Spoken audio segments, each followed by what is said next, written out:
This program is designed to provide general information with regards to the subject matters covered. This information is given with the understanding that neither the hosts, guests, sponsors, or station are engaged in rendering any specific and personal, medical, financial, legal, counseling, professional service, or any advice. You should seek the services of competent professionals before applying or trying any suggested ideas.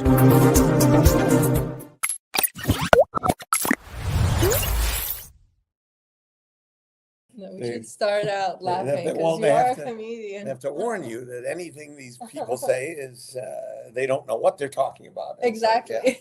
So I have here, as you can see, one of my favorite comedy writers of all time, David Zucker. I'm so honored to have you. Well, thank you for pronouncing my name right. Really? I did this Zucker, correct? yes. Zucker? A lot of people say Zucker. All my high school teachers always said Zucker. So. Really? Yeah. I'm happy that I did it correctly. I don't know how I knew that. Well, you did something right. Exactly. He is the director, writer, producer, and now author. I'm an author now, yes. Yes, and there's his book. So this is the new book written by Yes. Mr. Zucker. And my two cohorts, Jim Yes, Abrams and my and brother Jerry. They're Yeah. all on the title. This is so exciting. He's known for his spoof. The most famous movie of yours is Airplane, and he's Airplane, also yes. known for all the Leslie Nielsen movies in Naked Gun series, Yes, Top Secret, and Scary Movie 3, 4, and 5. that's correct. Basketball. Kentucky was your first film. Kentucky Fried Movie was Chris, our Kentucky. first movie, which we didn't direct. John Landis directed it. Okay, good to know. Yeah. And Brain Donors. So And a Brain lot. Donors, You've yeah. got a lot under your hat. Oh yeah, there's a lot of people. A lot of people who worked on the movies. There were a lot of movies, some of which I've forgotten already. Yeah. Yeah. That's okay. I mean, I'm sure there's another one that I haven't mentioned, but I can't remember it. Yeah. That's okay. Okay. Yeah, people can go to IMDb and Right, that's look right. you up. And I get forgetful. When you get to be elderly, you forget. Stop, things. you're not. No, not at all. No, you're still Yeah. very strong Okay. and ready to go. Oh, So, I am. Yes. so tell us what made you become so interested in comedy? Because you were really young when Yeah. you were I a baby Well, when you made yeah, I Airplane. think I can remember like around first or second grade started getting interested in comedy, just in talking up and just saying whatever I wanted in class, Right. and that continued through high school, and then we turned it into a vocation. I see. Yeah, well, I mean, fortunately, there were a lot of people in our high school class who were funnier than we were, but they were able to find jobs Right.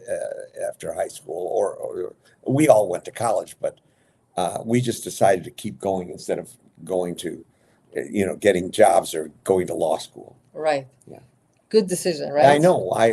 You made a lot of us laugh, and I you know. brought a happiness to And many homes. and I was able to hire lawyers. Okay, I didn't have to smart. be one, right?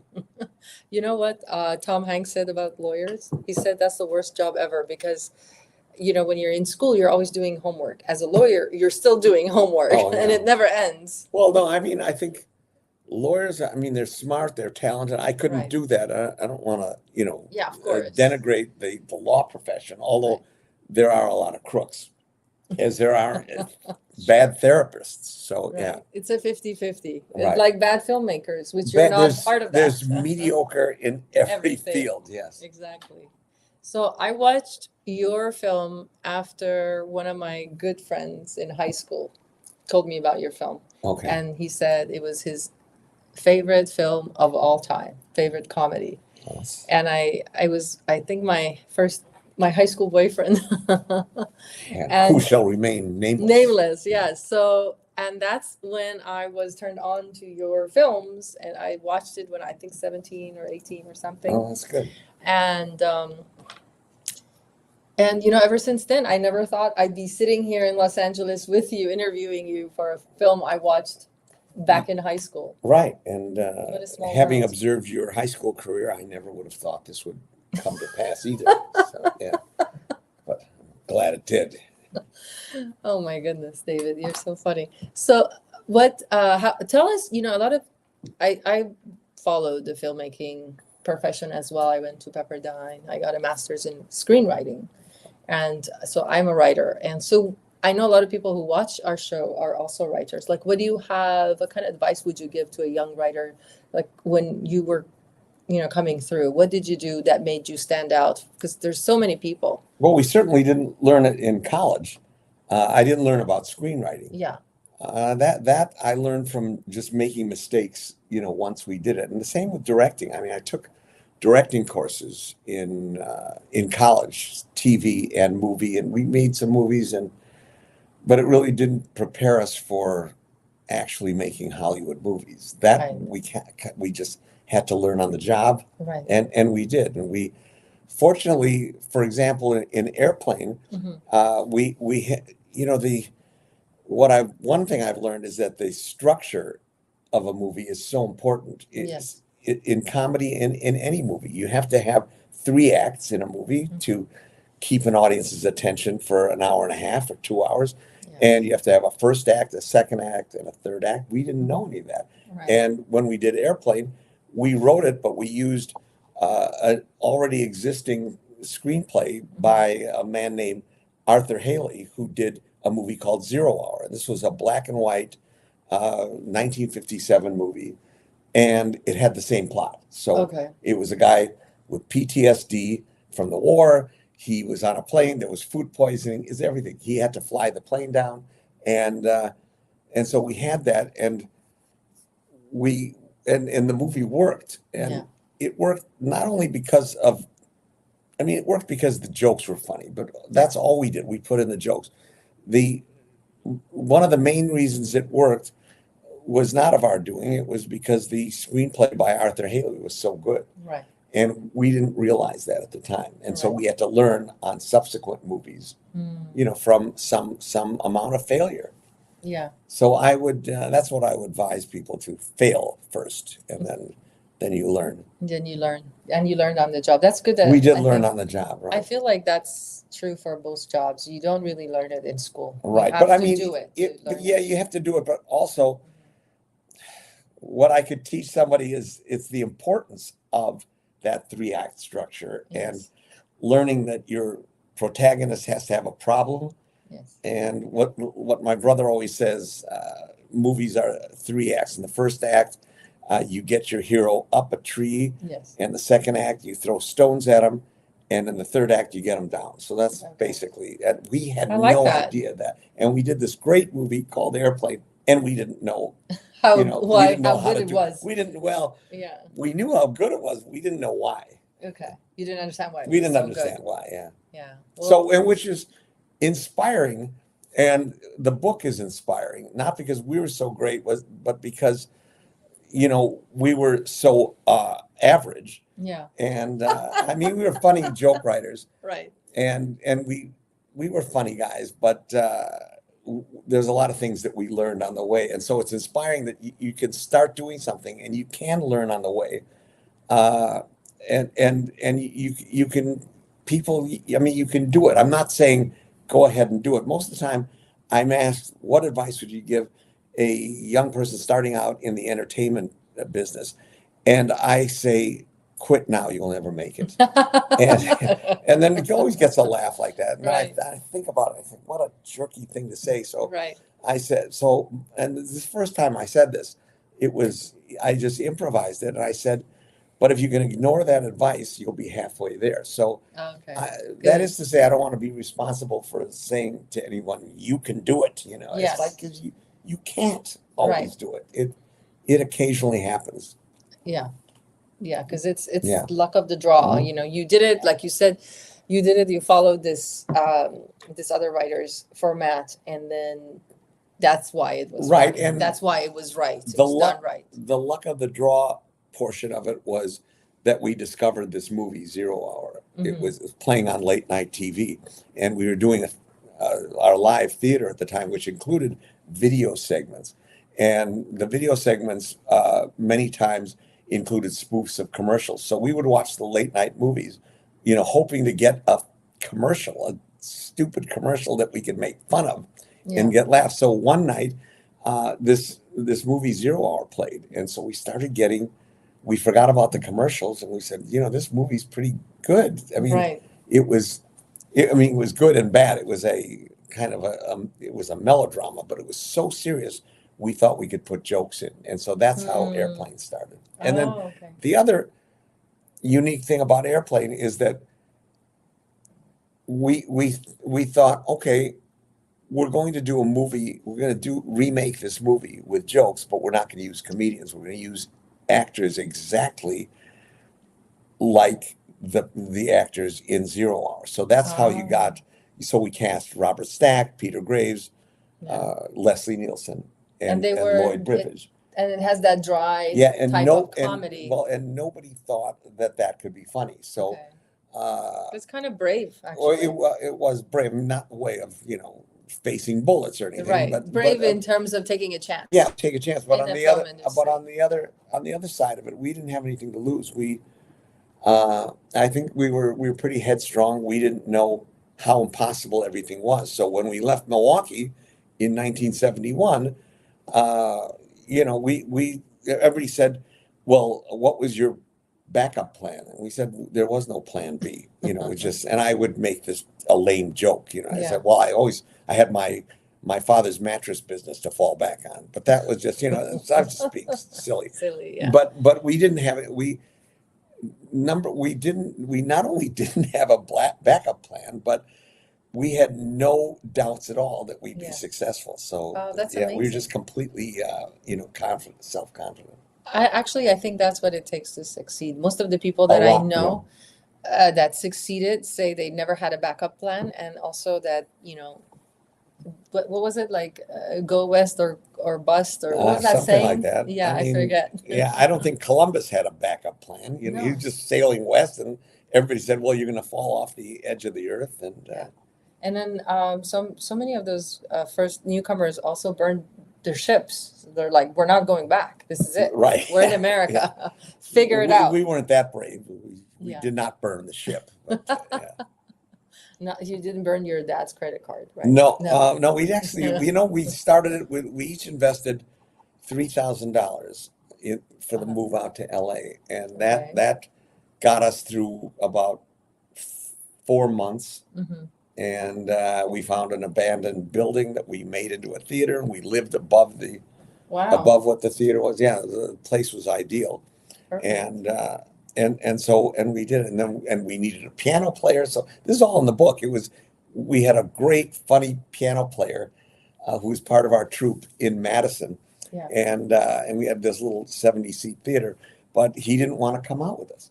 So we were very confident that we would succeed, but that was the missing piece. We needed this funny, goofy piano player, and as we say in the book, this guy, Steven Stucker, came along, who was just completely not what we were expecting at all. This is in 1972.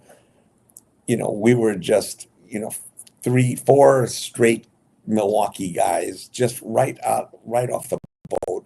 Right. And Steven Stucker was flamboyantly gay, and when we first met, we thought, "Oh, this guy's never going to work with us." But he sat down to play the piano, and he was great, and he was funny, but not in a way that we ever expected. So that's another part of that we were lucky for that. Yeah. I can't say, because it was, I think when you're really set on this goal, you're attracting the right people. I think that's a very apt way of putting it. Yeah. I think we attracted the theater, good and people. then you attracted him, and so look, you're going off the chain. Look at all these questions people are watching. Well, I'm not answering any questions. He's kidding. So you already answered one of them, and someone asked about was it hard to pick actors? You already said that. Well, no, it wasn't, but it was hard to get some of them. Robert Stack, we took a long time to convince. We went to 3 different actors before we got to Leslie Nielsen. People were turning us down.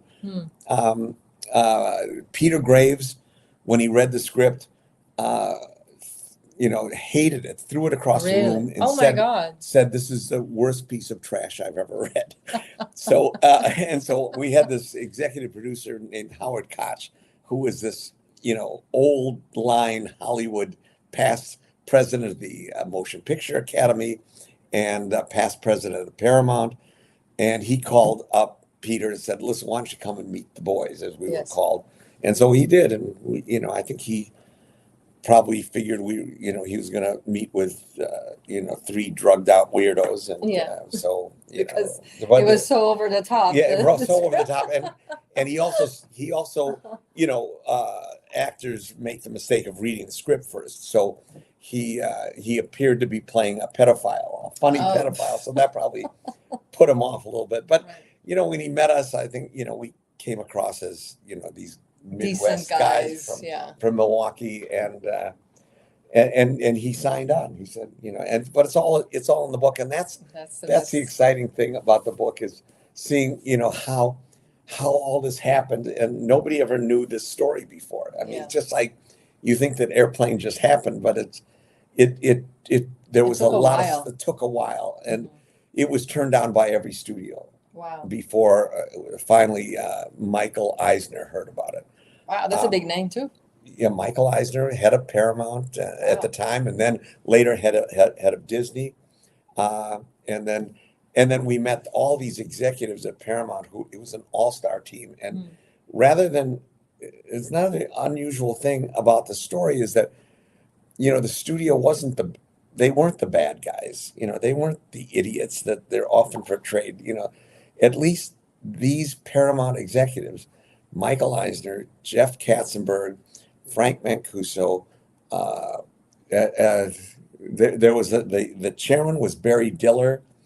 Dawn Steele was head of merchandising or marketing, and all these people later became heads of their own studios, and they were they were all working under Barry Diller, and the way they handled the picture, that was brave, because it was they bought a pitch and a script which was a comedy without comedians, and already risky, and then first time directors, but there were 3 of us, and Paramount wanted to give it to some director who knew what he was doing or had experience. And we kept saying, no, we have to do it. We have to do it. And we were right, because nobody else could have been able to do it. I don't think anyone could have understood it the way Nobody you guys understood it. And that's why you were able to portray it. Yes, because we had the experience of Kentucky Fried Movie, which we wrote, and we gave to John Landis to direct. And John did a great job. And in fact, he added a lot of gags that we had never thought of. It was wonderful, but there were a lot of things that we thought, well, we would have done it a different way. We would have done it this way. We needed to have this happen, and especially the editing, all that stuff. So we just realized that really to realize what we wanted to do with Airplane, our final vision, we just had to do it ourselves. Yeah. And I'm glad you did, because it was perfect. It was done right. It was pretty much close to perfect, but it was done correctly. And because it never gets old, like it's always funny, no matter when I watch it. For some reason, it's classic. There's scenes there that were funny 45 years ago, and they're still funny today, and that's why Airplane, continues to work. It doesn't get old. So David and his brother Jerry and Jim Abrams wrote this book, and it's called Shirley, You Can't Be Serious. Well, Shirley, You Can't Be Serious. I was saying it funny. That's the joke. That's the joke. And the Shirley is like, don't call me Shirley. Shirley, You Can't Be Serious, the true story of Airplane, and it's pretty thick. It's got pictures, and it's got pictures, so your audience should be able to get through it quickly, right? Yes. So that was funny. Anyway, so you almost got a spit take out of me. We have a contest in the house. If you can get a spit take out of somebody, they owe you $20. Oh, you owe me $20? No, I didn't. There was no liquid came out. So, I thought I made some money over here. No. We'll see what happens. So there's a lot of questions. Did you start off as a class clown? You kind of said that. Yes, I did, and I would say things in class, and I was pretty fearless about doing stuff. Once I was bored. And in this one class, Mr. Kenny, it was a math class. He said, Zucker, you have to write 500 sentences. I will not talk out of turn in class. And Wow. so I had to write pages and pages Oh, of no. sentences. I don't know if they do this anymore, but that's what Yeah. teachers did. And so the next day, Mr. Kenny addresses the class. He says, as you remember, yesterday, I made Dave Zucker, that's what they call me, Dave then, Okay. made him write 500 sentences. And then he holds up this sheaf of papers, and only Dave thought he would, right in the middle here on page 4, it says, disguised in all these sentences, I bet Mr. Kenny doesn't read these. Oh my I God. bet I do, Dave. 100 more sentences. And so, but it was worth it because I got the laugh. All You I got wanted the- to do, I didn't want to learn. I wanted to get laughs. So, That's good. yeah. I like that. Yeah. I didn't want to learn. Yeah. That should be the name of your. Oh, Next my next movie. book, yes. Yeah, I didn't want to learn. I Yeah. just wanted to get a laugh. So, Anything we would for a do cheap things. laugh. Yeah, right. Yeah. So, do you use life to write your material? Yes. There's a few examples of it, and just occasionally, not much. There's a combination of movies and real life. We do spoofs on movie scenes, on serious movie scenes. I mean, there was a movie in 1975 called Shaft, starring an actor named Richard Roundtree, and I it was saw a Shaft. blaxploitation movie of the day, and we all went to see it, and we loved it. So we're coming out of the theater and we say, "This is so great! We love this movie," Right. but we didn't understand everything that they were saying. Right. So then somebody else said, and this is how the collaboration worked. Somebody will say something, and then the next person says, "Well, why don't we should do in Airplane, which we were writing at the Yeah. time? How about having 2 black characters and put subtitles?" And so Oh my that's how we thought of that idea. And there was another one where the stewardess says, "I'm scared. I've never been so scared, and besides, I'm 26 and I'm not married." And so I was 26 at the time, Yeah. and I remember I that's what I just threw in, and then Jerry and Jim laughed, Yeah. and then they added the bit where the other lady comes in and says, and Leslie Nielsen says to her, "How are you bearing up?" And she says, "Well, I'm scared. I've never been so scared, but at least I have a husband." And so, and the stewardess starts crying. So, I mean, that's one of my favorite jokes in the movie because it doesn't depend on knowing anything. It's just Right. it was funny 45 years ago, and it'll be funny 45 years from now. That's true. Yeah. Very true. Okay, we're going to take another question if you're ready. Sure. How would the person know if they have what it takes to write comedy? I think we answered. Did we answer that? I think our first audiences were our classmates, and I knew I could get laughs. I thought I was funny. I had the self-confidence. And then if you write something, I mean, I suppose in our first audience, when we did video, we got some of the earliest videotape machines in 1971. Wow. And we played it for our just friends and family, and we got laughs. And so I think, and now it's much easier to make videos. You can do it on your cell phone, of course, and you can just try that out, see if you get laughs from friends. And that's how we started, and we gained the confidence. I mean, we already had confidence, but I mean, when we showed one bit, we redubbed a Milwaukee Bucks championship locker room interview, and my dad laughed so hard he was crying, and Oh my goodness. it was funny. It was really funny. So, we continued to, when we made the movies, we always played it in front of test audiences, so we could cut the movie because not everything you shoot will be in the final movie because the audience is the final arbiter of what's funny and what's not. Okay, that makes sense. So they want to know where to buy the book. I know Amazon for sure. Amazon, you can get it. You can go to theairplanebook.com. We own that, and that'll direct you to how to buy it.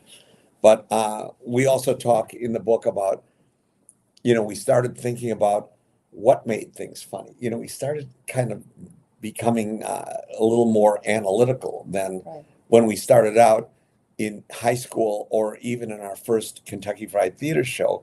It was like anything for a laugh. Yeah. And sometimes if you said a swear word, it got a laugh, but we realized that that's a cheap laugh. Or some of the political things that were other groups were doing at the time, we didn't think were funny because it was too easy of a laugh. So we just started evolving.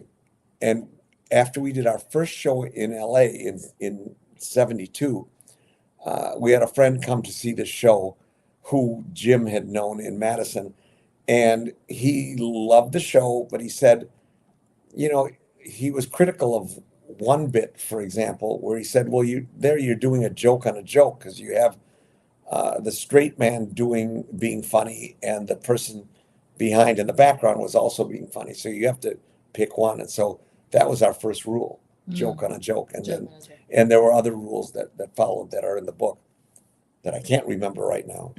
You don't have to. Okay, thank you. People can go and read it and find out. We have a lot of questions. Wow, look at this. Okay, I have a lot of answers. Do you critique your work? Are you your own hardest critic? Yes, I am. I just, if something doesn't get a laugh, I'm the first one to cut it in the preview process.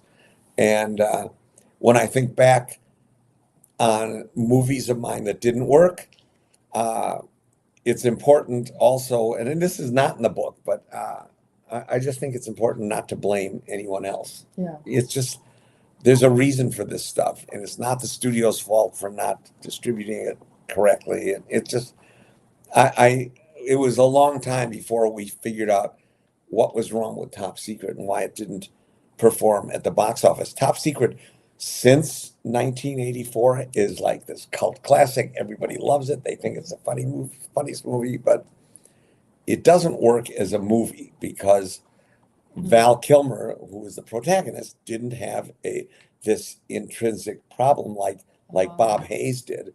I see. That he was, had PTSD. He had to overcome his fear of flying. Right. And in Basketball, another, cult favorite, and I love the movie, but Matt Stone and Trey Parker, their characters didn't have this intrinsic problem in the first act that they solved in the third act, by the end. So, and it often takes me 2 times to learn a lesson.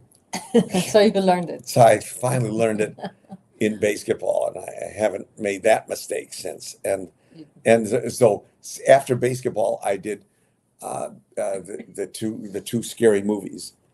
How was that experience? That sounds so interesting. It was great. It was dealing with Bob Weinstein of the Weinstein brothers. Yeah. And Bob was, he was a handful, but really? I came to respect him as a picture maker. He was a scary guy, and nobody, no other studio executive ever tried to micromanage me, but he did. And sometimes he would say, the good part of that, he would say, Zucker, you're stopping when you should just be getting started. Mm-hmm. And so he encouraged us to add jokes and, go beyond, keep it going. Mm-hmm. That was good. The other thing, he would send in scenes that he wanted us to do, and they were always bad. So, but I think on balance, I owe a lot to Bob, and, I have a lot of respect for him, and we're still friends. Oh, that's good. Yeah. Hopefully he doesn't see this show. I'm kidding. No, I know. I wouldn't say anything about anyone if they weren't in the room with me. I'm teasing. Yeah. But it's been fun,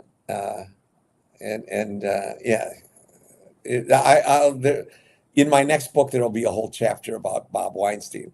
I have a great picture on the set of Scary Movie 4 where he's visiting the set. He's in my director's chair, and my back is to. I mean, I'm facing him, and he's like angry or something. I think it was. I can't remember the circumstances, but I think we staged that. Yeah. Is this the 26-year-old woman, the actress? No, that's Julie Haggerty. Just Julie. Yeah. I love this Yeah. picture. Oh my Yeah. God. Like this Julie scene, Haggerty. this scene, the plastic airplane, Yeah, the autopilot. Yeah, autopilot was a plastic man. That's right. No, she was great because there were other actresses who read for the part, including who was the Shelley Long from Oh, Cheers, wow, who was Shelley very Long. good, and Wow. Sigourney Weaver, who was very good. Really? But when Julie read it, You liked we it? laughed. Yeah, she made us laugh, and Bob Hayes was also the other guy who, we're just so lucky. That's another thing that just we got the right actors for the right did. parts. So I think when she speaks, she's so soft spoken. That's why it's Yeah. funny. Yeah, and Because she she's has so, this like, little girl voice. Girl voice, and she's And- so and sweet She sounding. approached it without trying to play it for comedy. She was not acting it. Okay. She was really playing herself. So that's why we got away with a lot of it. Yeah, it was pretty good. Good choice. Okay, do you feel actors' timing and delivery matters for the effects to work? Yes. In comedy, it's the pace. I'm always cutting out pauses. There's a great thing that it's probably still exists somewhere. I'm directing Michael Madsen, and in Scary Movie. Oh no! In My Boss's Daughter. That's the one I forgot. It was the movie My Boss's with Daughter, Ashton yeah. Kutcher. So it was the first time I had ever directed him, and you hear my voice from off screen, and I'm saying, "Okay, now do it again without the pause." And he does it again, and I said, "But you pause between the and this and another word." So he Right. did it again, and I kept doing it, and he's getting more and more Angry? annoyed. No, not angry, because we had a really good relationship. Oh, And good. in fact, that's another thing about directing. You have to be able to deal with writers, studio production executives, and actors. And every actor is different. You have to handle them different. And I love actors.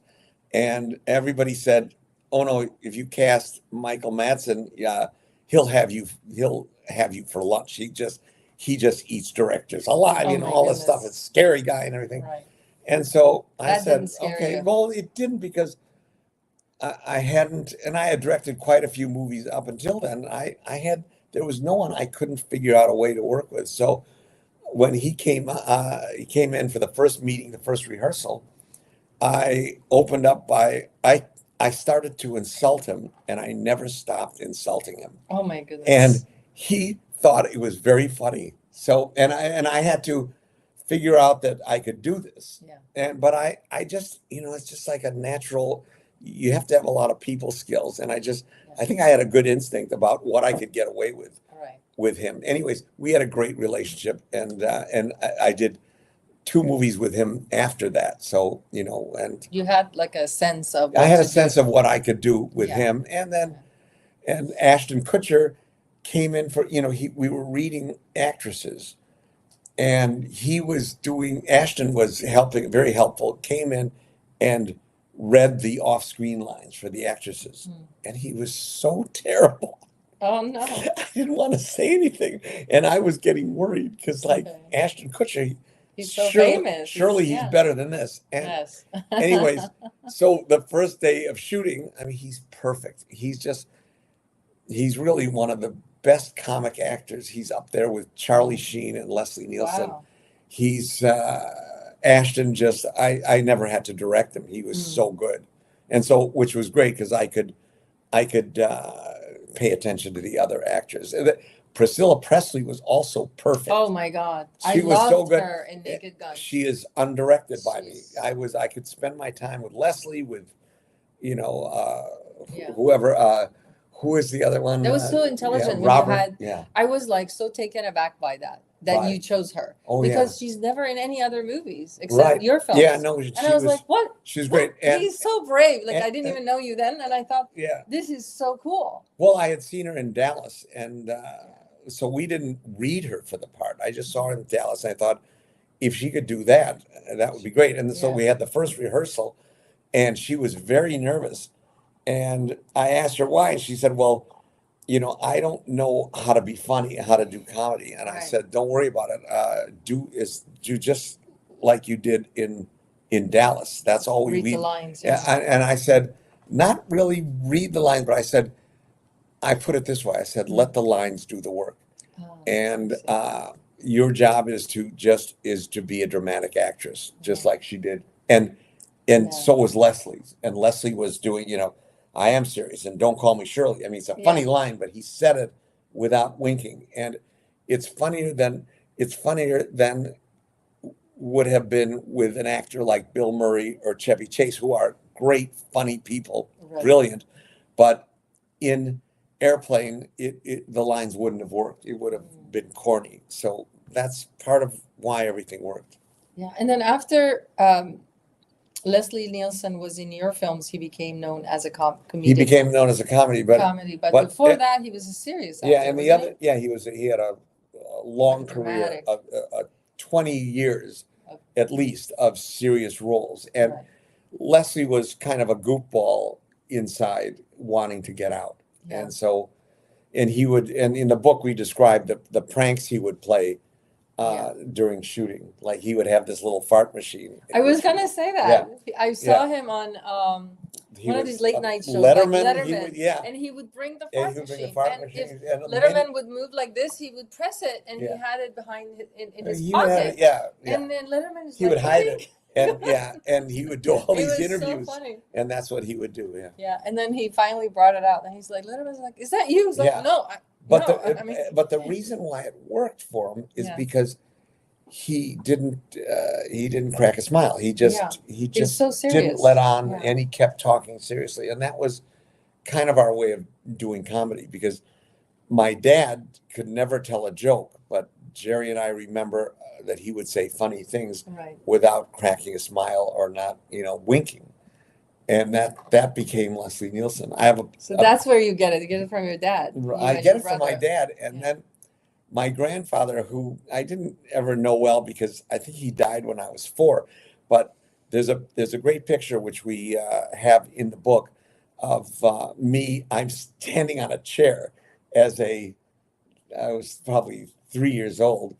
And my dad and I have bow ties. And my grandfather took his necktie and tied it into a bow tie. Aww. And looking very serious. Okay. And so that was, that's in our family. It was kind of became, you didn't have to go, ha ha. You didn't have to wink to be funny. So that's such a good relationship, though. It sounds like your father and grandfather had just a very light. Right. Yeah.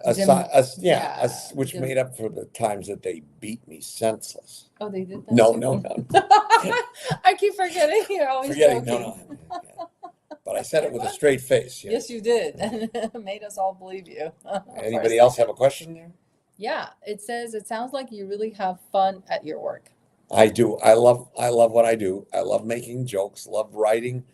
I love directing. And the writing kind of extends to writing the book, because I loved writing the book. Anything that involves creating something, I enjoy. And what made you want to write the book? Like, I know you had a long career.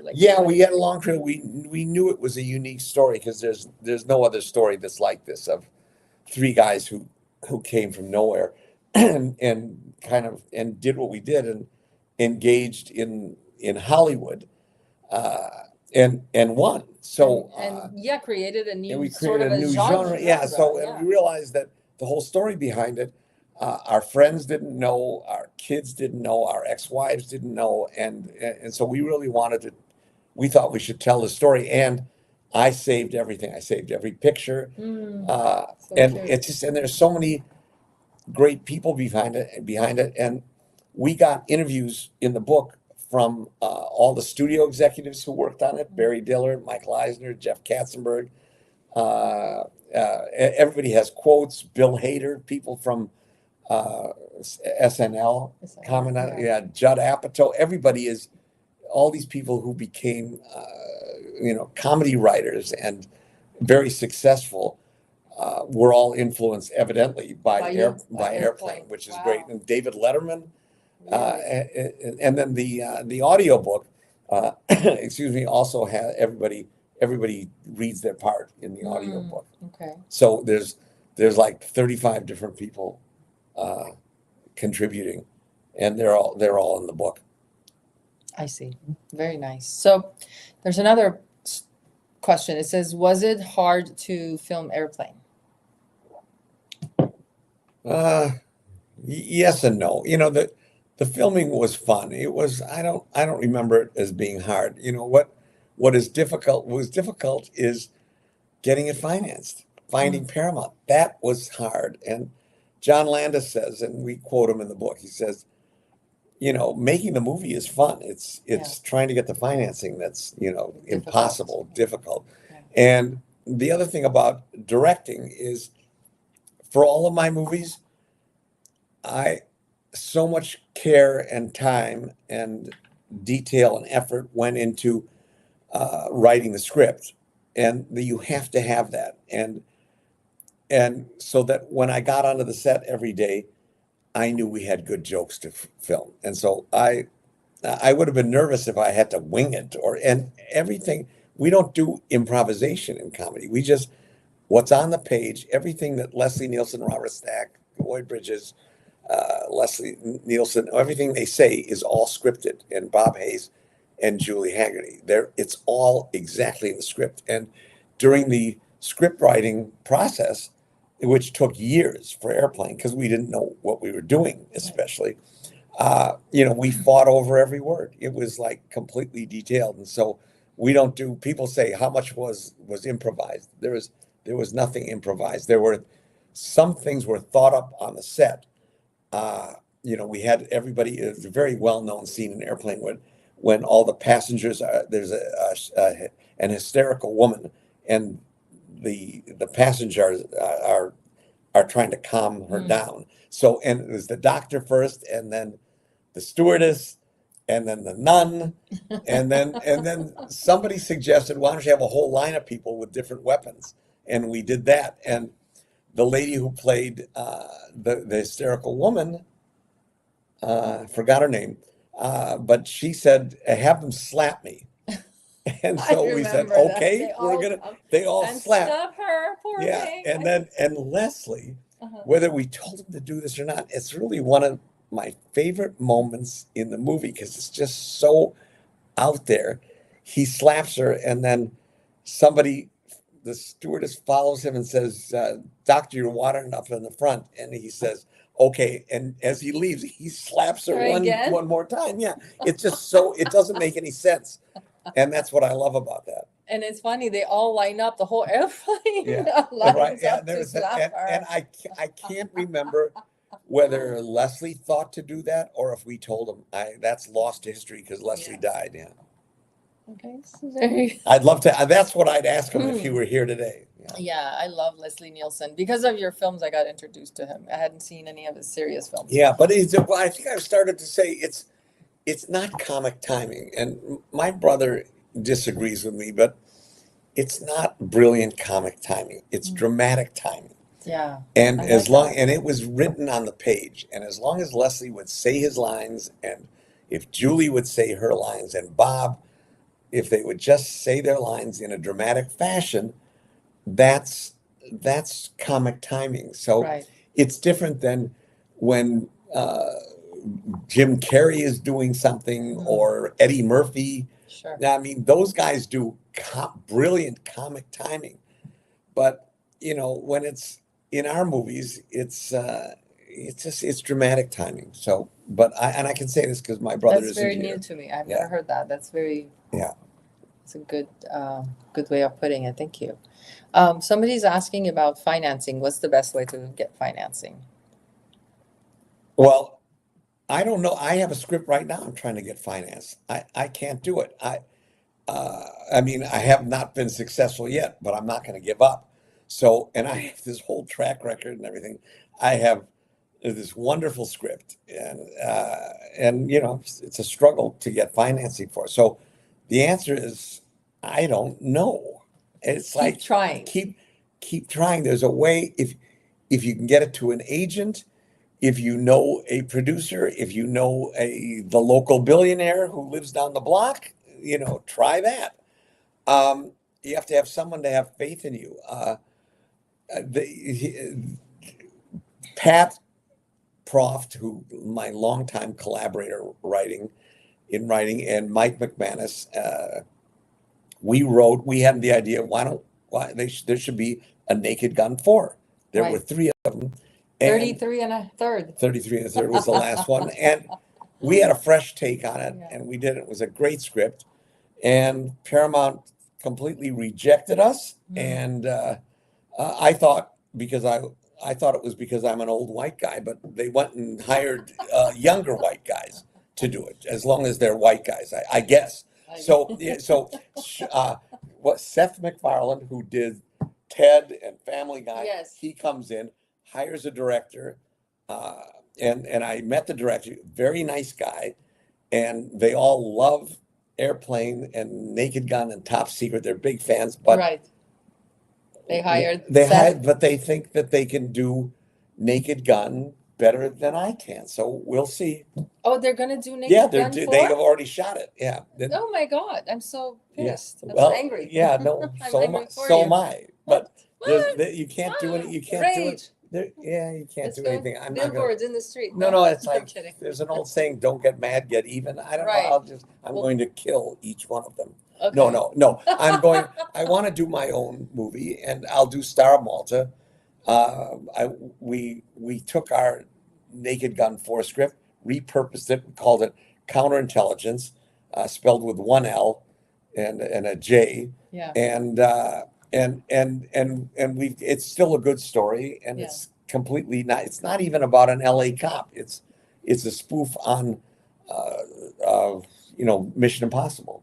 Yeah. And I was gonna say James that. Bond and Bourne James Bond Identity. and- So yeah. that's what audiences want to see Right. The spoof of the- they in 2024 there are still international spy thrillers. People want to see those. So they're not making Dirty Harry movies or No. cop movies that much anymore. No. So that's what we Cowboy want to do. movies, And so we gone. want to do that. Yeah. And I have to, people ask me, how do you get into business? I'm trying to figure it out myself. I'm trying to get into business, and I will, just because Yeah. nothing has ever stopped me before. Right. So, yeah. So No plan B. No, there's no plan B.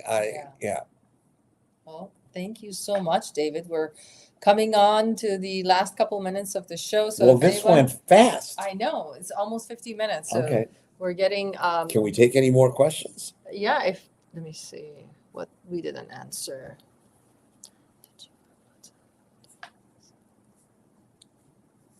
I think we answered everything. Okay. Where can the book Every last question that Do you could feel possibly be asked. When do you feel like do people get paid well for scripts Yeah, I mean, they do. just to sell their script? Yeah, And not as a first time, not as an opening thing. I mean, I think there's Writers Guild minimums Right. that you get, unless it's an independent movie and it's not a WGA or Directors Guild signatory. I don't know. You can get $1,000. You can get 10. You can get 100. I don't know. We'll see. I think that I have, in my career, I've commanded a lot more than, Writers Guild minimum. Right. But for Star of Malta, which is the script that I want to get done, I'll take it because I want to get the movie done. And That makes sense. I want to, and you can take less upfront for a salary and then get a piece of the profits, At the end. which is called Yeah. the back end. The back end, yeah. Yeah. All right, we only have 1 minute left and one question. What's the best place to pitch a script? The best place would be at agencies, no? At agencies, Yeah. you have to find an You have agent, to find an or agent. as I say, find a rich guy who you know. That will back you up. Yeah, At I don't least know. put some money down. I pitched Yeah. my script all over the place, and the answer is always no. Yeah. So, but I'm not going to give up because I Right. know it's great. I mean, I have this confidence, but it's the same thing that I faced 45 years ago, and we had this script which got turned down everywhere. So Right. that's why I think the book is inspiring. Yeah. Just So don't- get the book don't if you take- want to yeah, answer your don't more take no for an questions. answer. Yeah, Yeah. So thank you so much, David, sure. for This being was here. wonderful. Thank you. I really enjoyed. I got more than I thought I would get out of you. Okay, go. Oh, you didn't think much of me before this. Okay, that's what most people. No, I Say. always thought a lot of you actually. Oh, And okay, admire thank you. your films. Thank you. That's what I And read from I'm everyone. Yes. Yeah, I'm a big fan. So Okay. I'm so excited that Oh, you were. Wonderful. we No, were able to have this I love doing this. conversation. Yes, of Yeah. course. And so go get the book. It's on Amazon as well as airplane.com. Is that Theairplanebook.com. theairplanebook.com. So go Yeah. get a copy, and hopefully one day we'll have a book signing and you can bring it in and David will sign it. We'll Would work love on to. that. That's right. We'll, Yes. we'll work on that Yeah. next. So Yeah. stay tuned. Follow me on Anahita TV at YouTube. If there's anything like that ever comes up, I'll definitely let you know. David is such a wonderful person to get to know, and he'd be happy to sign your books. I would. Yes. Of course. Thank you so much, David. Okay. Bye. Thank you. Yes. Bye, everybody.